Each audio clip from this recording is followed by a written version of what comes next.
Hey guys, this is going out to any guy that's going through domestic abuse, but on the opposite side of what we're portrayed to be and stuff as the abusers and stuff.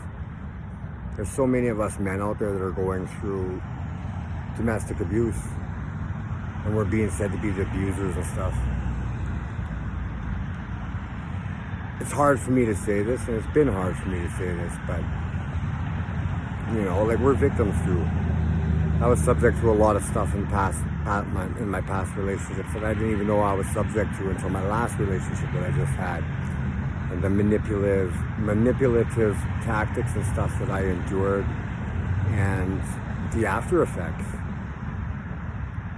I heard what narcissists were and all this and that, and we're not going to speak about narcissists.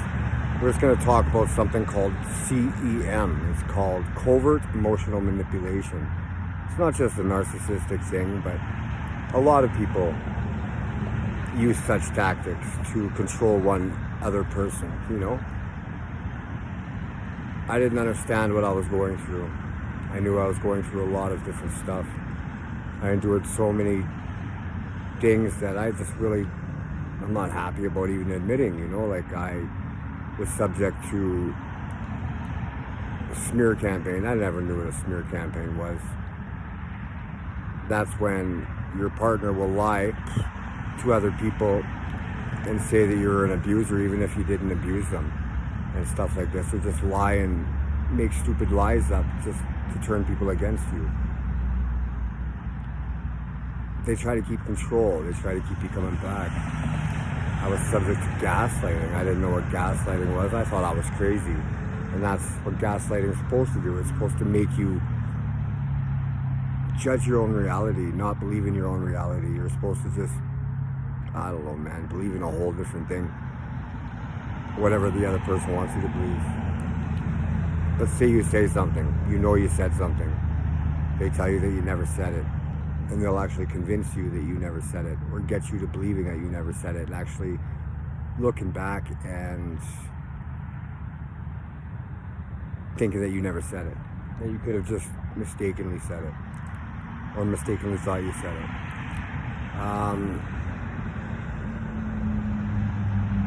it. It sucks. We're being abused out there too, and nobody's really talking about it, because we're men, we're not supposed to. We're not allowed to cry. Man, I'm telling you, cry, man.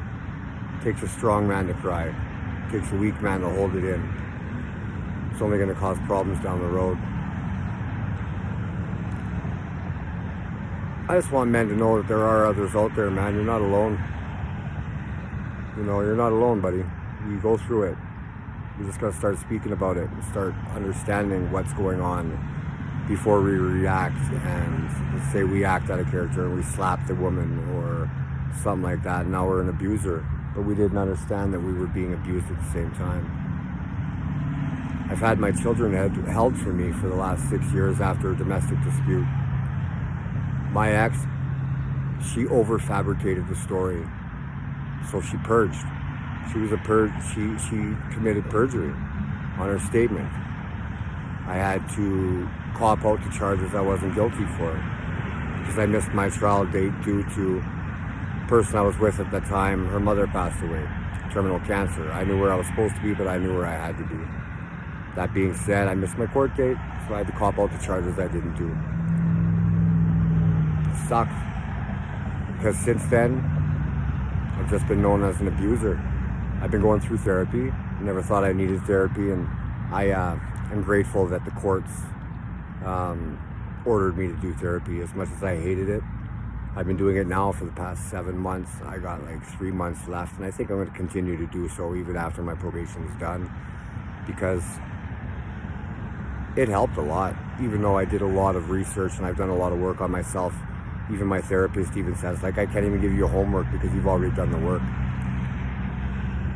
It's really helping.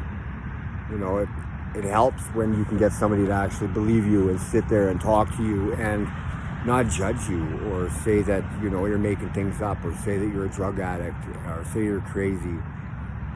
It's good to have that person that doesn't know you, like they don't know you.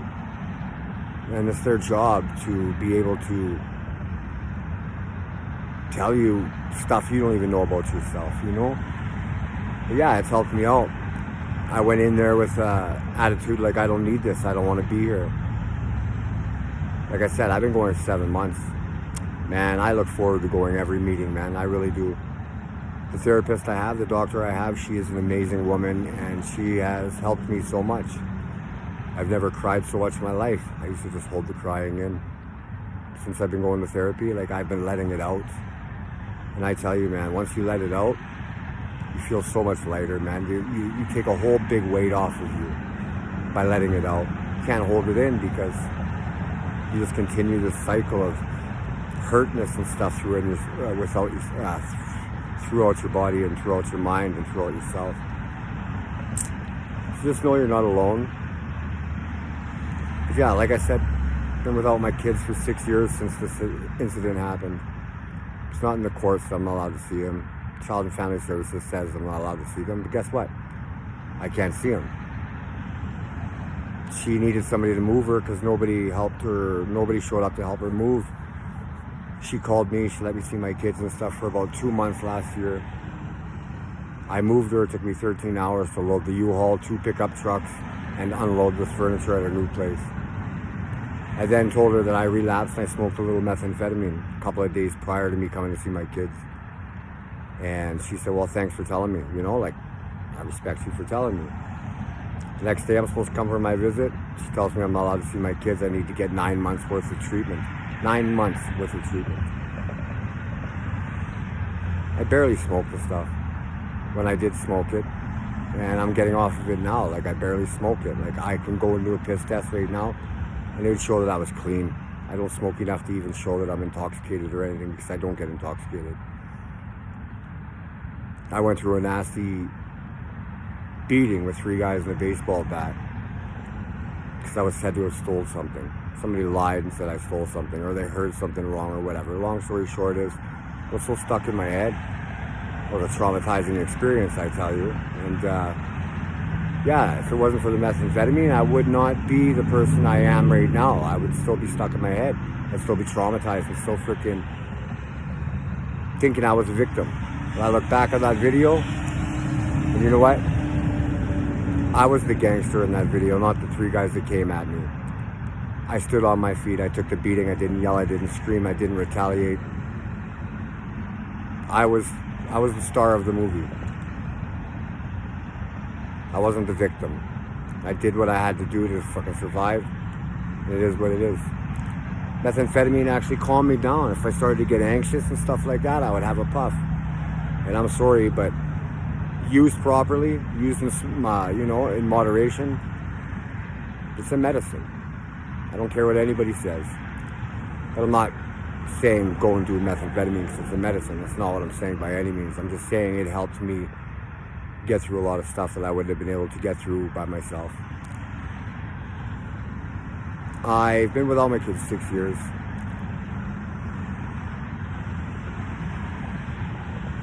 It sucks. Guys, it sucks, man. There's a lot of nice guys, awesome dads out there that want to be in their kids' lives and have always been there. But because they're not paying enough money or, they're not allowed to see their kids. That's child abuse too, guys. It's not just abuse towards you, it's abuse towards a child. But that being said, there's so many parents, so many fathers, mothers, whatever. I'll flip the role as whatever you see fit. But I'm talking to the guys right now because it's time to get our voice heard, guys. It's time to get our voice heard. We need some justice too, man. Do you like being the villain? I really don't. Not the villain we're portrayed to be. Don't get me wrong. All superheroes are villains, right? So in some aspect, I like being the villain, just not the one that we're portrayed to be in most domestic violence disputes and stuff. But you see all these fathers out there that could care less about being in their kids' lives. They're allowed to be in their kids' lives all the time. I sit there and I see all these guys that are in their kids' lives, or allowed to be in their kids' lives, that aren't even there. Even when they're there, they're not there. It sucks because, my kids were my life, man. I know they are yours too. I didn't want to take my ex to court because I don't want to put my kids through more extra pain.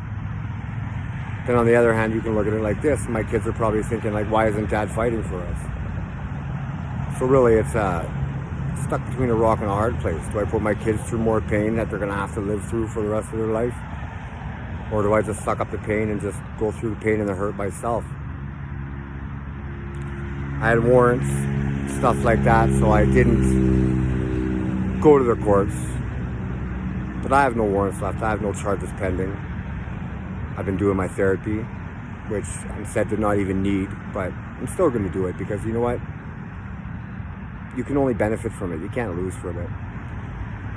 I'm almost done my probation.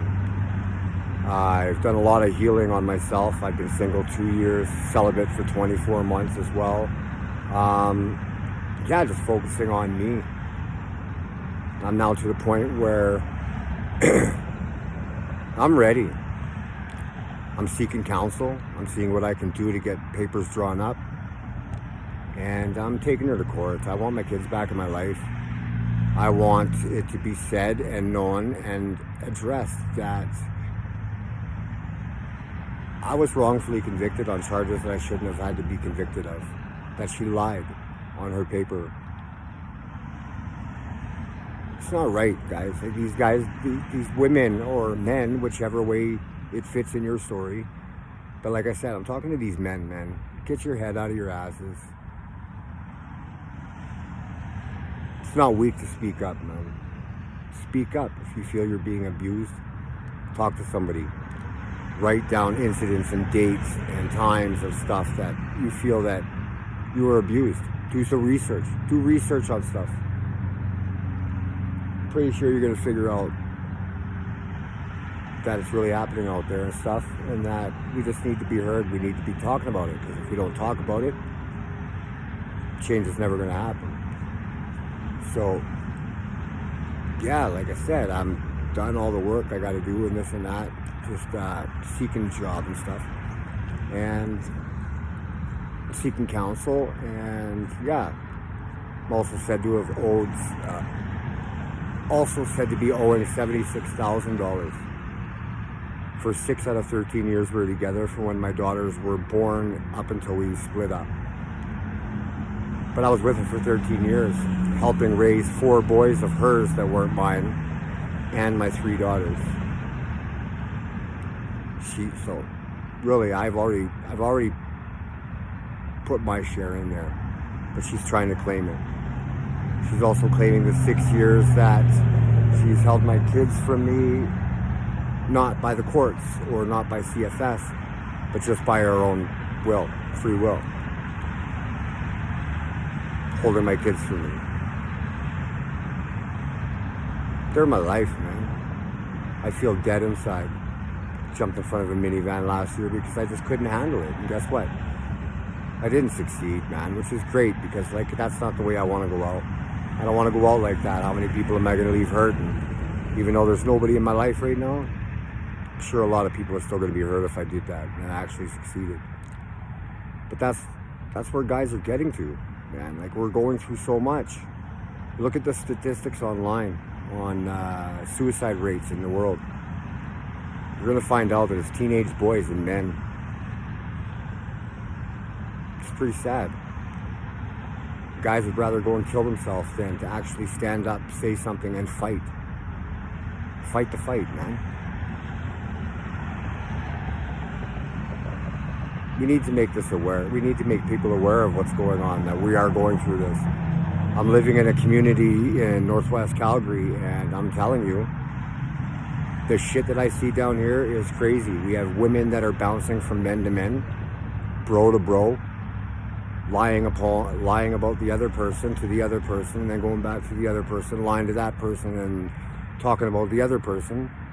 And the guys are fighting each other, man. Like, why are we fighting each other? I see it all too well down here. It is insane. Almost every relationship I am around is a manipulative, lying, smear campaign, frickin' karmic relationship. And guys are taking each other out, man. Like, why are we fighting each other? We need to band up. We need to band together, man. A lot of these guys don't even understand that they're being manipulated. They keep taking these women back, even though they were just with their best friend and said, oh, well, my best friend assaulted me. Going back to your best friend saying that you abused her mentally. It's crazy. You're just a supply for that person. You're just feeding her ego. You're feeding her self-centered self, man. We need to band together, pull the supply away from these women, and force them into healing. And like I said, flip the role. If you're dealing with a man that's doing this, because I'm not saying it's only women, men do it too. Trust me, I see it. I see it all too well. But yeah, we gotta band together, man, because like we're losing each other to death, suicide, murder, guys getting punched out, going to jail. Speak about it, man. We need to make the world aware that we are victims too. It takes two. There's not only one person in a relationship. Whether the narcissist wants to believe that or not, there's two of us in a relationship. So like, man, if you feel that you're being manipulated, your mind's being fucked with, pardon my language, I shouldn't be swearing on YouTube, but if you feel it, go with your gut feeling, man. Don't go with your heart. Your heart's gonna lie to you, your head's gonna lie to you. Your gut will always be true. It's intuition, man. If you feel something's not right, do the research, look into it. I'm pretty sure you're right. Don't go down that rabbit hole too deep where you're now thinking you're crazy and everybody around you is thinking you're crazy and you're not speaking up, so everybody thinks you're crazy. Find somebody you can trust, tell them about it, man. You know, need to speak up. I think I'm going to take, with all the information that I know now, I feel that I'm going to be able to take my last relationship and stuff that I went through. I'm going to see if, seriously, I think that I can take her to court and get some justice for the abuse that I went through. But you know, if you feel that's happening to you, man, speak up, dude. We need to get our voice out there. We need to be heard. So thanks for listening, guys. I just don't know what I'm doing or how I'm doing these videos or what I'm supposed to be doing, but I gotta make you guys aware that you're not alone, that there are others out there, man. I'm one of them, dude. I'm one of them. You go through gang stalking, it's abuse, man. It's a form of bullying. You can beat it. You're strong, man. That's why they picked you. They picked you because you're strong. It's a game to them. They want to see how long it takes for you to realize what's going on. They're not going to go for a weak person who's never going to get it. They're going for you because you're strong, because you will eventually get it. And when you do get it, man, just get the hell out of there quick. Get out of there and don't look back. Make it where that person's not in your life no more. Block them on social media. Block them all together. Any friends you have together, let them go, man. Just pull away and get away as far as you can without her or him knowing. Because that's going to be the best thing you can do. If they find out where you are, it still continues, man. Got gang stalking. Flying monkeys. They're these little groupies that they will gang up that don't know you. They will smear your name to them and make them where they're against you now. And they'll follow you. They'll intertwine themselves in your friend group and report back to the ex, telling her everything that you're doing, if you're doing good, if you're dating anybody, if you got a new job, stuff like that. Because I'm telling you, it's not over if they know where you are, man. You will lose jobs, not knowing why you lose jobs because you're a perfect fit. It's because you got a mole in your circle and they're telling your ex what's going on in your life. That's how you're losing your job, man. It's happening, buddy. I've not been able to get a job in a long while. But now that I've done the healing work and I've done a lot of work, the probation, the therapy and stuff, and done all my research and stuff, I'm ready to get back out there and I'm ready to push. I don't care if I lose 50 more jobs in the process. At least I'm out there, at least I'm pushing on, and at least I'm still trying and not giving up, right? So if you feel it's happening, man, do the work, look and figure it out, man. Speak up. We need more guys to speak up. Thank you for listening, guys. Take care of yourself and stay strong, man.